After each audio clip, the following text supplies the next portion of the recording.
So the people in heaven, do they have bodies? Of course they do.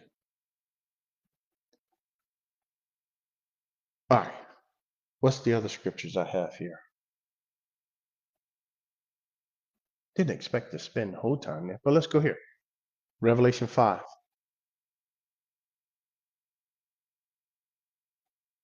Move over one chapter and watch this.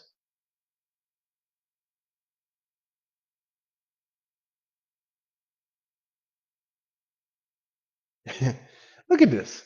So John says, hey, look, and I saw in the right hand of him, very specific, right hand of him. Was there a woman sitting on the throne?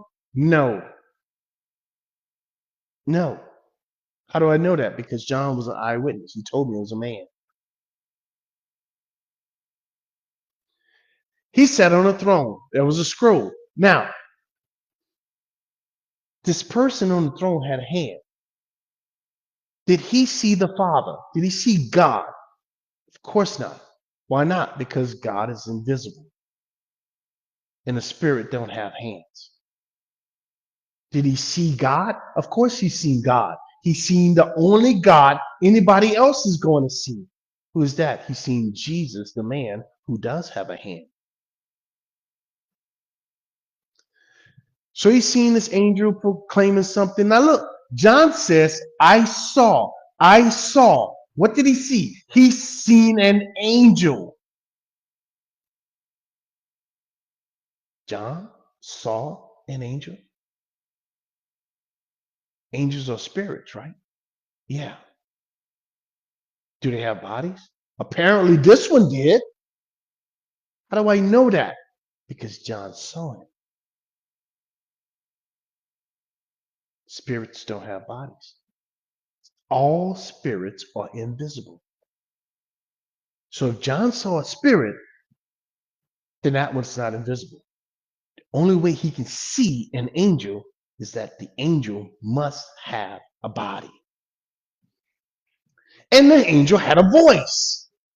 What's the problem with that? A spirit don't have a voice, friends. He has no vocal cords. He's proclaiming and he says all kinds of stuff, right? So John wept. Wait a minute. John is in heaven. What in the world is John doing weeping? You mean to tell me we are allowed to weep in heaven? At this time, he is. Why? Because there's still sin in the world. That's the problem. So John was allowed to weep. Why? Because he didn't know the outcome. But watch this. Because no one was found worthy to open and read the scroll or to look on it. All right? Watch. I want to back up just a little bit to show you something. Then I saw a strong angel proclaim with a loud voice, who is worthy? He's asking a question. He's asking every creature in the entire world this question. Every creature. How do I know? Now he's asking people who are alive. He's asking about angels. He's asking about demons. He's asking about people who are dead. Watch what he asks. Who's worthy to open the scroll and loose its seals? And no one, listen, in heaven, that is the heaven of heavens, listen, on earth, that's people who are alive on the earth. So in heaven is people, angels, and demons. On earth is people. Now look at this, under the earth. Wait a minute. Are there beings, like living beings under the earth? Of course there is. I showed you that. Who's under the earth? You got people and demons. Who said that? God said that. under the earth. That's why John was weeping. So he started weeping. Why? Because they were all sinners and unclean in God's eyes. You say the angels were sinners? They were elect, friend. God stopped them from being sinners. The people that were in heaven were sinners? Yeah. He died for them and created them anew and made him like himself. So he won't have to kill them again. Because no one was found worthy to open or read the scroll or even look at it. Look at it. That's how glorious God is, friends. There's some things about God that you and I will never know. Why? He's too holy. Now, all these people, all these angels that were in heaven with God, they were holy. They had God's righteousness. But yet, they still could not even look at a book, a scroll God had in his hand. Isn't that amazing?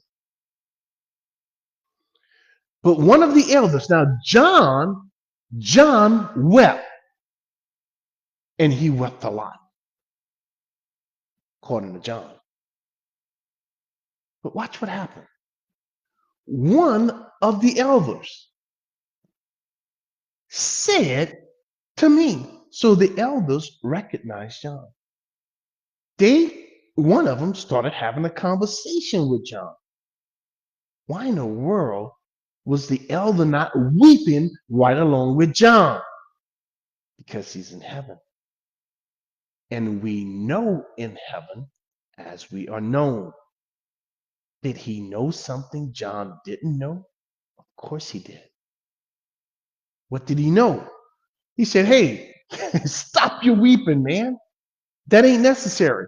There's a lion who came from the tribe of Judah. He is the root of David.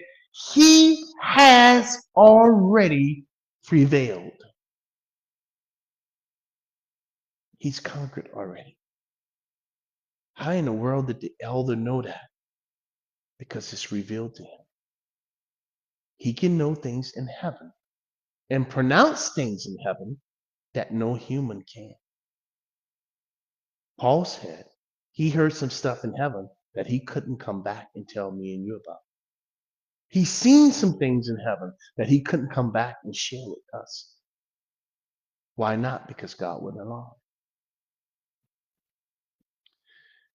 Then he looked, and behold, in the midst of the throne and of the four living creatures, so John seen some other creatures. Now, they're not creatures, friends, they're angels.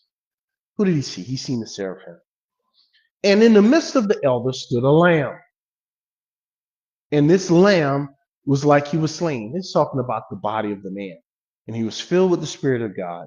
And he came and he took something out of the hand. Say, whoa, now, Kevin, come on, man. What's going on here? You mean God can't take the book out of God's hand?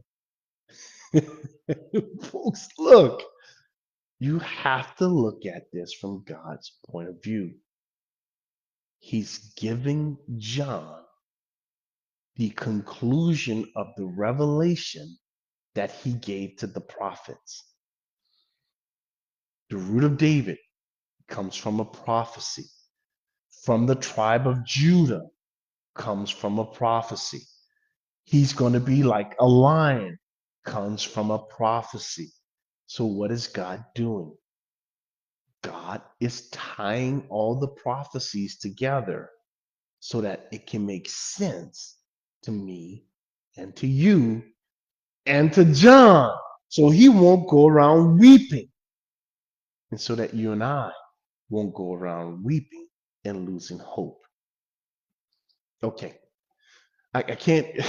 This is so much fun. I just love this stuff. All right. So let's go. This Revelation chapter 6, which is our last reference. Let's go look at that one. Then we spent a whole lot of time on this, which I didn't anticipate I would do. I thought I'd just run right through them. So what am I trying to show you here? This is verse 9. Let's go straight to the verses. Now look, watch this.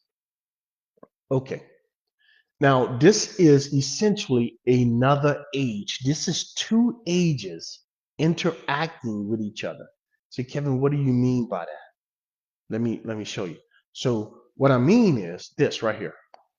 So for the disciples, these people crossed two ages. They had the age of law, and then they entered into the age of grace. And things were very different for the disciples. They were Jews. They were taught all their lives that they had to obey the law. But then, after the resurrection of Jesus Christ, and God transitioned how he was going to interact with humankind, and it became a different type of testing of humans, we entered into this period called grace. And all the things that they were commanded to do in the law, now they didn't have to do them anymore. And that freaked out the disciples. They had a really tough time with that. So the disciples live in two ages. What's going on here?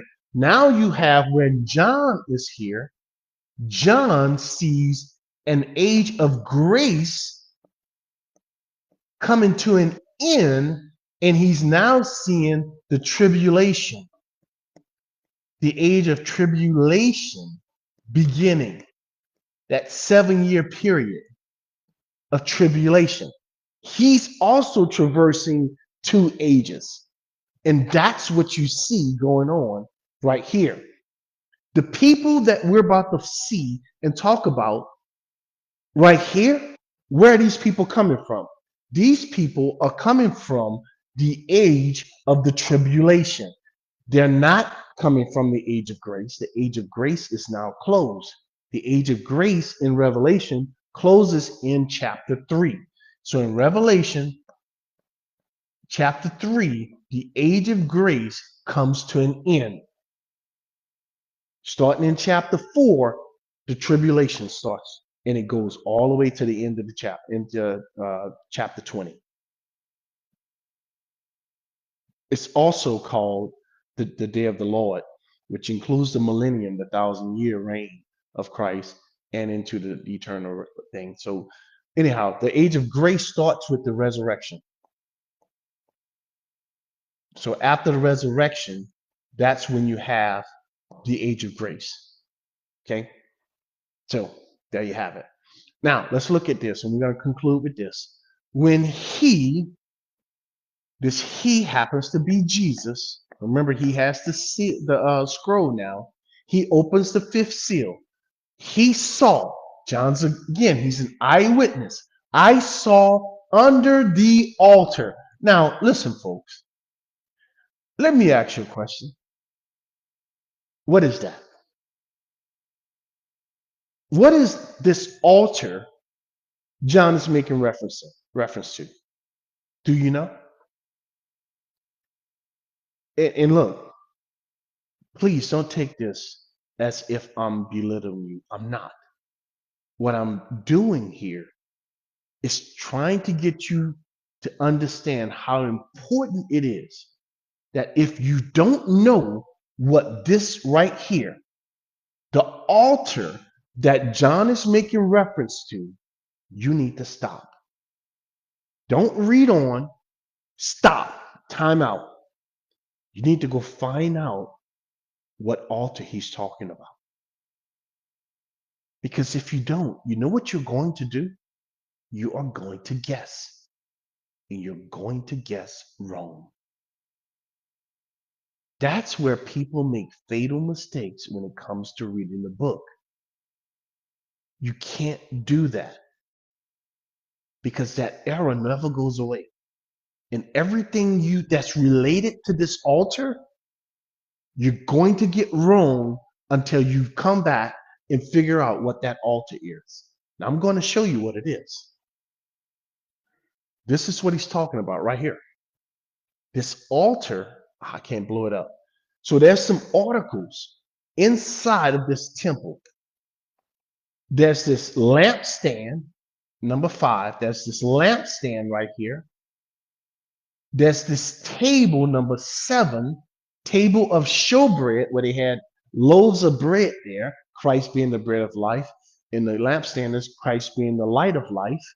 And then there's this altar, number 4, seated right here in front of this veil in the holy place. What altar is that? That's called the altar of incense. That's what that is. And what did God tell them to bring? He told them to bring frankincense. He gave them a special way to make a special, we call it incense, to be burned on that altar. And they couldn't use it for any other use. Nobody could make it but the priest. And they had to come in. When they came in on this altar, that's the only thing that can be offered on this altar was that frankincense. No sacrifices, no nothing, just frankincense. All right, now we come back to Revelation chapter 6. Now you know what the altar is. You don't have to guess. You're up to speed with me. John sees underneath the altar. Now, it was a nice sized altar. Don't let that little picture fool you. It was a nice sized altar. He seen something. He seen souls. I mean, what, literal souls? Oh, yeah. Yeah. Now, listen. If John can see the souls, what did he see? He seen a body, friends. The soul of a man is invisible, just like the spirit. So John literally saw the souls. And you want to know something else that's interesting? Those people were slain. They were dead in this world, the earthly world. Somebody killed them. And they died because of the gospel. They were believers. And for their testimony, they went around testifying about Jesus Christ. And they testified it and were killed by the Antichrist. And they cried with a loud voice. Now listen very carefully. A soul do not have a voice. The voice of the soul is its conscience. Do you hear your conscience speaking outside of your body? No, but John heard it. So what does that mean? That soul must have had vocal cords to be able to speak. Can a soul speak? No. So what did John see? John actually saw people inside of their bodies.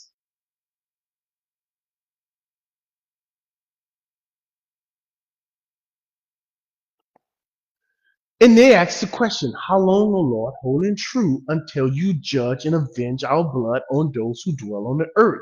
Wait a minute, they're asking for vengeance? Yes. I thought God said, don't do that. God said, you and me don't do that while we're here on the earth. But they're not on the earth. They're in heaven. They're in perfect unison with God. And what they're asking God is righteous and holy in God's eyes. Did God chastise them? No. He said, hey, there's some more of you who's going to die. Wait a minute. I'm going to answer that prayer. All right. So there it is, friends. There you have it. That's the answer to your question. What question?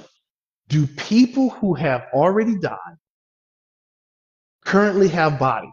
The answer to that is a big resounding yes. Absolutely.